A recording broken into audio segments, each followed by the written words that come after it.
President George H.W. Bush is lying in state at the nation's capital tonight. And all day, Americans passed through to pay their respects to the late 41st president. In fact, his family made even a surprise visit to shake hands with those and also thank them for visiting. Meantime, many government officials also stopped by today to pay their respects. Washington correspondent Drew Petrimo talked with Capitol Hill lawmakers today and brings us the personal stories they shared of the 41st president. Got George Bush here. Arkansas Congressman French Hill first met George H.W. Bush in 1979.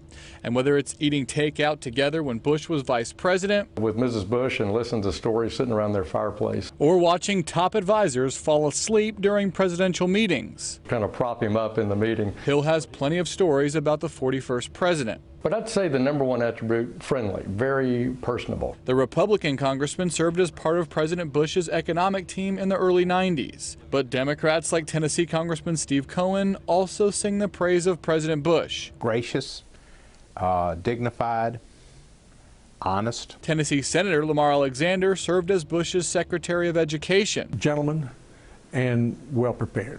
Alexander says Bush deserves immense praise for managing foreign policy, but he never asked for it. He was taught by his mother to be understated and modest, and he always was. For Congressman Hill, one of his fondest memories came in the dark days after Bush lost his re-election campaign in 1992. And in walks Dana Carvey holding Mrs. Bush's hands going, "Good to see ya, good to see ya."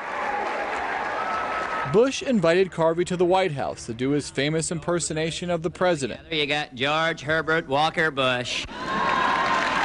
It was hysterical. Hill calls it classic Bush, able to poke fun at himself and always trying to lift the spirits of others. In Washington, I'm Drew Petrimo.